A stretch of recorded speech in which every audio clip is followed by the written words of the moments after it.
Hello అండి, నమస్తే. Welcome back to Family Bytes. ఈరోజు వీడియోలో అందరికీ ఎంతో ఫేవరెట్ అయిన పిజ్జాని ఇంట్లోనే ఎలా చేసుకోవాలో చూపిస్తున్నాను. బయట కొనే పని లేకుండా క్రిస్మస్కి కానీ న్యూ ఇయర్కి కానీ ఇంట్లోనే ఈజీగా ప్రిపేర్ చేసుకోవచ్చు.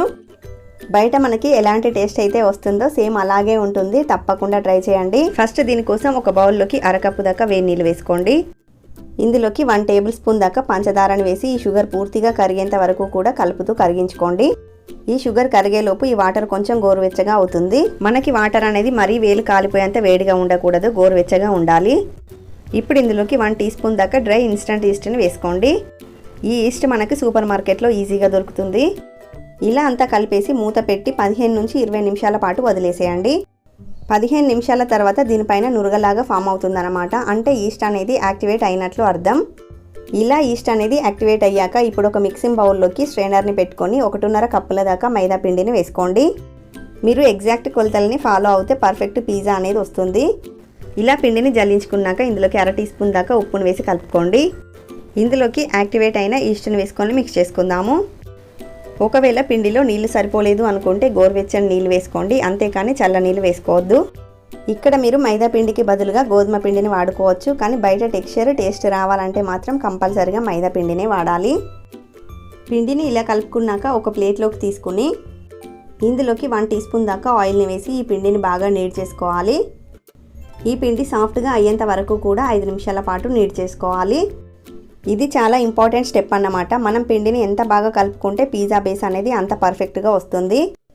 ఇలా పిండిని సాఫ్ట్గా కలుపుకున్నాక ఈ పిండి డ్రై అవ్వకుండా బౌల్లోకి కొంచెం ఆయిల్ని స్ప్రెడ్ చేసి ఈ పిండి ముద్దను పెట్టి పైన కూడా కొంచెం ఆయిల్ని అప్లై చేసి మూత పెట్టి కనీసం 40 నుంచి 50 నిమిషాల పాటు పక్కన పెట్టేసేయండి. 50 నిమిషాల తర్వాత మూత తీసి చూస్తే పిండి అనేది డబుల్ సైజులో ఇలా పొంగుతుందన్నమాట. ఇలా పొంగితే మనకి ఈస్ట్ అనేది మంచిగా యాక్టివేట్ అయ్యి డో అనేది పర్ఫెక్ట్గా వచ్చినట్టు. ఈ పిండిని ఒకసారి కలిపి 2 ఈక్వల్ పార్ట్స్ కింద డివైడ్ చేసుకోండి. నేను తీసుకున్న క్వాంటిటీకి 2 మీడియం సైజు పిజ్జాలు అయితే వస్తాయండి. ఇప్పుడు ఒక పిండి ముద్దను తీసుకొని పొడి పిండిని చల్లుకుంటూ ఈవెన్గా ఇలా రోల్ చేసుకోండి. ఒక చోట ఎక్కువ ఒక చోట తక్కువ లేకుండా ఈవెన్గా స్ప్రెడ్ చేసుకోవాలి. మనం ఏ ప్లేట్లో అయితే పిజ్జాని చేసుకోవాలనుకుంటున్నామో ఆ ప్లేట్ కన్నా కూడా కొంచెం ఎక్స్ట్రా ఉండేట్లుగా రోల్ చేసుకోండి. థిక్నెస్ కూడా 1/2 ఇంచ్ మందంలో ఉండాలి. ఇలా రోల్ చేసుకున్న తర్వాత ఈ ఎండింగ్స్ని అంతా కూడా ట్విస్ట్ చేసుకోండి. సో మనకి పిజ్జా బేస్ అనేది రెడీ అయిపోయింది. ఇప్పుడు మనం బేక్ చేసుకునే మౌల్డ్కి ఆయిల్ని గ్రీస్ చేసుకోవాలి. ఈ మౌల్డ్లోకి మనం రెడీ చేసి పెట్టుకున్న పిజ్జా బేస్ని అడ్జస్ట్ చేసి పెట్టేసేయండి. ఇప్పుడు దీన్ని మనం స్టఫ్ చేసుకోవాలి. పిజ్జా బేస్ మీద ఫోర్క్తో ఇలా కొంచెం హోల్స్ లాగా పెట్టుకోండి. తర్వాత దీనిపైన పిజ్జా సాస్ని 1 టేబుల్ స్పూన్ దాకా అప్లై చేసుకోండి. పిజ్జా సాస్ కనుక మీ దగ్గర లేకపోతే దీనికి బదులుగా 1 టేబుల్ స్పూన్ దాకా చిల్లీ సాస్, 1 టేబుల్ స్పూన్ దాకా టొమాటో సాస్ని కూడా వేసుకొని స్ప్రెడ్ చేసుకోవచ్చు. ఇందులోనే 1 టీ స్పూన్ దాకా రెడ్ చిల్లీ సాస్ని కూడా వేసి స్ప్రెడ్ చేసుకోండి. తర్వాత ఇందులోకి చీజ్ని వేసుకోవాలి. చీజ్ అనేది మనకి మార్కెట్లో దొరుకుతుంది. బ్లాక్స్ కింద దొరుకుతుంది, లేదంటే స్లైసెస్ లాగా దొరుకుతుంది. స్లైసెస్ అయితే చిన్న పీసెస్ లాగా కట్ చేసి వేసుకోండి. చీజ్ వేసాక దీనిపైన వెజిటేబుల్స్ని పెట్టుకోవాలి. వెజిటేబుల్స్ అనేవి మీ ఆప్షనల్ అన్నమాట. మెయిన్గా ఇందులోకి ఆనియన్, టమాటో, క్యాప్సికమ్ పెట్టుకుంటే సరిపోతుంది. ఇంకా టేస్ట్ అనేది ఎన్హాన్స్ అవ్వాలి అంటే నేను పన్నీర్ వేస్తున్నాను, స్వీట్ కార్న్ని యాడ్ చేశాను. ఇలా వెజిటేబుల్స్ని పెట్టేసిన తర్వాత పైన ఇంకొంచెం చీజ్ని స్ప్రెడ్ చేయండి. అలాగే సైడ్స్ ఈవెన్గా కుక్ అవ్వాలి అంటే కొంచెం ఆయిల్ని స్ప్రెడ్ చేయండి. తర్వాత దీనిపైన 1/2 టీ స్పూన్ దాకా చిల్లీ ఫ్లేక్స్ని, 1/2 టీ స్పూన్ దాకా పెప్పర్ పౌడర్, 1/2 టీ స్పూన్ దాకా ఒరిగానోని స్ప్రింకిల్ చేయండి. ఇందులో మనం ఎక్స్ట్రా సాల్ట్ వేయాల్సిన అవసరం లేదన్నమాట, ఎందుకంటే సాసెస్లో సాల్ట్ ఉంటుంది, ఇంకా పిండిలో కూడా మనం సాల్ట్ వేసాము. ఇవన్నీ వేసాక ఈ పిజ్జాని మనం బేక్ చేసుకోవాలి. అడుగు మందంగా ఉన్న కడాయిలోకి ఒక స్టాండ్ని పెట్టుకొని ఒక 5 నిమిషాల పాటు ప్రీహీట్ చేసుకోవాలి.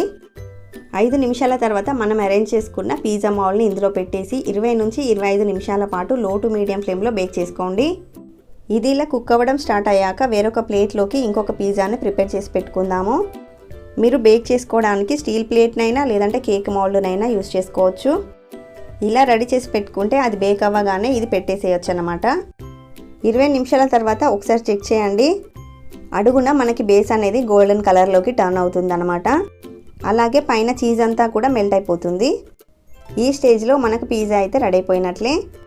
ఈ పిజ్జాని పక్కకు తీసేసి మనం రెడీ చేసుకున్న పిజ్జాని పెట్టేసేయండి. సో టేస్టీ వెజ్ పిజ్జా అయితే రెడీ అయిపోయిందండి. వేడివేడిగా తింటేనే ఈ పిజ్జా మజా తెలుస్తుంది మనకి. ఈ టేస్టీ పిజ్జాని బయట కొనే పని లేకుండా ఇంట్లోనే మనమే ఈజీగా చేసేసుకోవచ్చు. మరి సింపుల్ అండ్ టేస్టీ రెసిపీ మీకు నచ్చితే వీడియోని లైక్ చేయండి, షేర్ చేయండి. మరిన్ని టేస్టీ రెసిపీస్ కోసం ఛానల్ని సబ్స్క్రైబ్ చేసుకోండి. Thank you for watching.